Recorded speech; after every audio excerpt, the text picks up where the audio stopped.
So, as I mentioned at the outset, there has been a sort of a historical event that the world is. I think it's safe to say the whole world is trying to parse out and figure out and see what it means. And I know for myself, it wasn't a regular morning. I didn't sleep at all last night, and I watched way too much of it on way too much of the news the night before. None of that's good for Steve.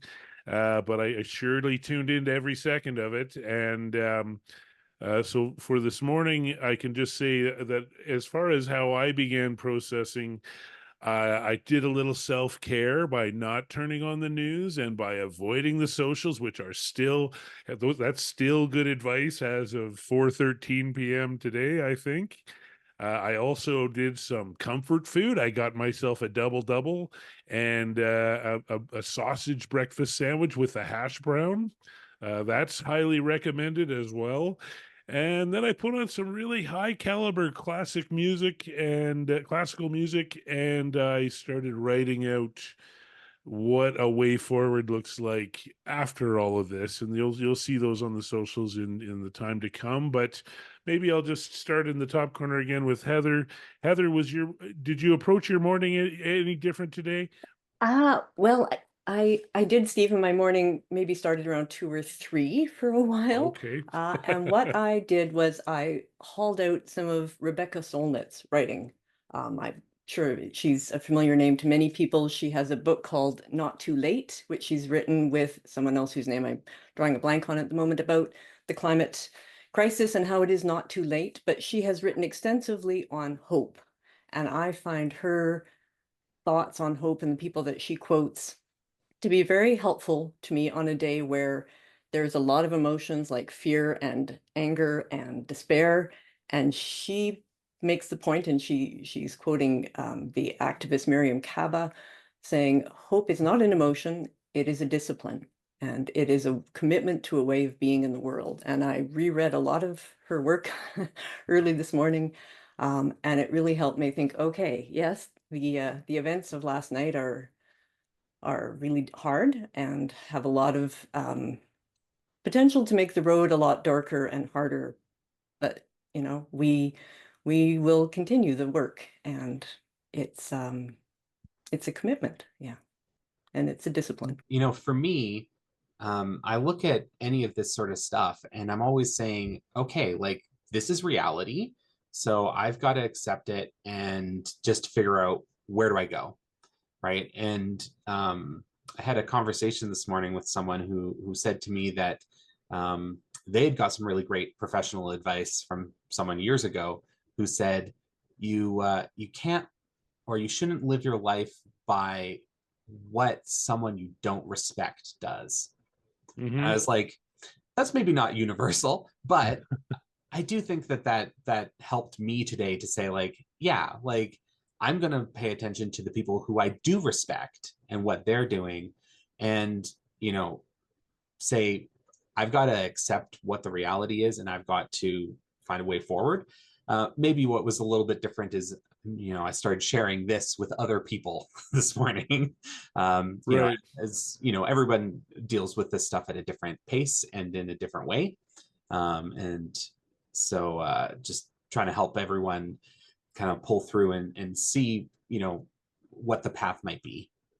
I've tried not to pay too much attention to it. I had a good distraction last night of being in a room with 300 other concerned citizens about water and the risks of coal development in southern Alberta. There was a wonderful event put on by the Chinook Watershed crew in Nanton with lots of diverse interest holders and concerned citizens that came out, and carpooled with a couple people who I really respect, and we didn't talk about it one bit on the way home, and I had a little extra sleep in this morning, but I just continued on with my work. Yeah, with things that I have agency over. There's nothing I could do to influence what happened in that country. So, um, yeah, but I guess trying to be a considerate, better friend and colleague to those who are struggling with it, but yeah, just keep going. If it wasn't for the age of information, we wouldn't even know what happened. So I'm trying to just keep focused on what's in front of me. The election was big news, but there was a lot happening in Alberta last week for Yeah. ourselves and the environmental space. So um, I was really, I was able to almost distract myself with work last week. So I don't think I've really, totally sat with it yet. But on any of the calls I was on last week, I just, emphasized to folks, prioritize your mental health, take the time you need to sort of process whatever you're going through. But I think overall it doesn't really change the work that's ahead of us, and maybe just in maybe like not so positive way can just inspire us to do better and more work to prevent maybe something similar happening here. Yeah, it's interesting. I was actually down in Colombia last week with some other CPAWS folks from across the country, post COP16, which is the Global Biodiversity Conference. And we were having some of these conversations because we felt like there was a lot of hope coming out of COP16, but then also a lot of stuff happening back home, and as you mentioned, in other places that are maybe less hopeful. So we were talking a lot about like hope being a practice, that it's not something that just kind of comes to you or that you just feel passively, but something that you actually have to practice every day through your actions. So, if Bob was saying he just sort of like continued on with the work that needs to happen, and some of that is just because there's so much work to do and maybe we need to pause a little bit more than we do. But I think a lot of it is we get hope from taking action. We get hope from seeing other people take action. And that can be really powerful even when times are tough. I was also up quite late last night, but I have to say doing this show was a bit of a gift, because I felt like someone had asked me, hey Celia, what's the plan? And I feel like going forward that might be a gift to give to people around me. So instead of just sort of, I don't know, just simmering in anxiety, I was thinking, well, what is the plan? And it had me thinking about a conversation I had with students at the University of Calgary about the Sustainable Development Goals. And they asked some really tough questions like, how do we make sure no one's left out of global development? And so it had me thinking about, well, what does maturity mean going forward? And so in that context, I was thinking, well, there's a lot of magical thinking going on right now about sort of addressing climate change and the idea that if we wait, we're not harming people. So there's some magical thinking. But on the other side, there's also the idea of not catastrophizing. And so last night I was thinking, all right, this is the reality now, like you said, Lex. What are some of the scenarios ahead of us? And how do our strategies change now? And I think that's what we need right now is a bit of maturity, not magical thinking, not catastrophizing, but coming up with a plan, doing the work, not running on, cat fumes and stress, but just kind of moving forward. Doing some self-care, baking pies, eating them. I like it. And I really applaud what to do next wasn't actually on my list of questions here, but I think it's a fair one. And I don't blame anybody if you don't have an answer available. But one of the things when I did finally, past the breakfast sandwich and the double, and when I started to write this out, I started to think about what to do next. And something that occurred to me, I'm not much of a military guy, but I've always liked the unofficial slogan of the U.S. Marine Corps, which is improvise, adapt, and overcome. And I started thinking about that from the terms of the climate movement. And, one of the questions that came to me is, there's this brand new global energy transition economy that's upon us. And in the North American marketplace, the biggest player is staying home. Now, we can look at that as a crisis, or we can look at that as an opportunity as a country. What does it mean if we decide to say, okay, they're sitting out again, what do we want to do? How do we want to take advantage of that? Does anybody else have a what next for us in the middle of all this? I think that's a really interesting take on it, and I'd like to take more time thinking about that later. My thought had been that in that particular country, progress isn't going to come from the top down. And I'm really grateful for institutions and the power they have in making large scale change. I also think that we've relied on them in a way that, as citizens, a lot of us rely on the techno fix, like industry is going to figure it out, government's going to figure it out.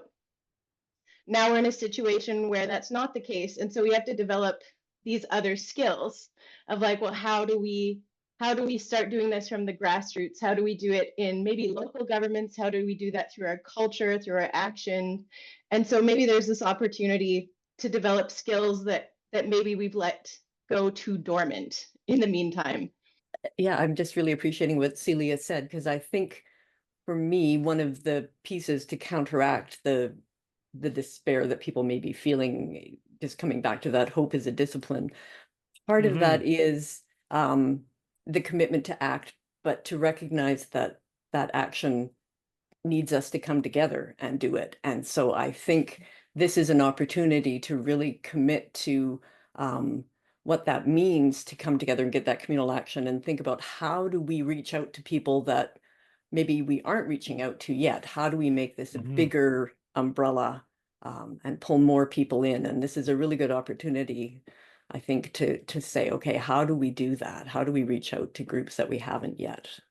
Because probably a lot of people are feeling, as Celia was saying, we've been relying on other institutions or groups to do things, and now that's not going to happen. So maybe more people are feeling like, okay, now what? And it's a crisis time, but maybe also an opportunity. Lex, the Joan Baez, the famous quote that I like is that dovetails with all this very nicely is the antidote to despair is action. Are there some actions that maybe are rambling around in your brain that maybe weren't before all of this? Honestly, I think that before all of this, I was thinking, oh, we need to collaborate more together. Like I've been feeling this for a little bit, like, let's really sort of amp up how much collaboration we have. And then this just told me, oh yeah, like this is now an imperative, like, because I think Heather's really got it. Like we need to work more with people, and not just the people that we haven't reached out to yet, but the people that we have, find more ways that we can bring our collective voices together. It's because exactly, like, we need to take actions, and we're always going to be stronger together. And we're facing a lot of adversities that are already united. And so I think just continuing to try to look for more ways that we can do more together is really key. I'm trying to bring people together. Yeah, togetherness, I guess, would be the theme. And not having any like us versus them as much as possible. Yeah, I think when we can make connections on a closer, more intimate level, it's easier to diffuse some of those tensions that are amplified when we're individualized or taking on the world on a solo front. But it's also challenging. We're all limited by time and resources, and yeah. So one of the big themes that keeps coming up is just trust and trust building between people and organizations, and that takes time. But yeah, things happen at the speed of trust. Is something that a theme that keeps resonating for me lately. You can be an advocate, but for the most part, advocacy is not necessarily your day job. So you have a job, and then you have your advocacy, or sometimes your day job is advocacy, and then your volunteer stuff is advocacy. And at a certain point, I find I hit a wall where I'm involved in a lot of stuff, but not actually really contributing or doing a lot. I'm just showing up, which is good because every organization needs people to just show up, but they also don't make any progress if you're just showing up. So I think when you hit a wall, you got to give yourself a break.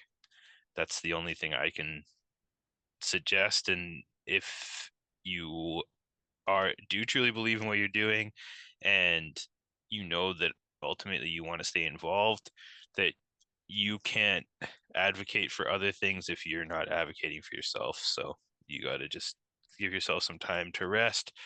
If you're on a bunch of boards or you're whatever, you say, I can't do anything for the next couple months, just because I'm burnt out.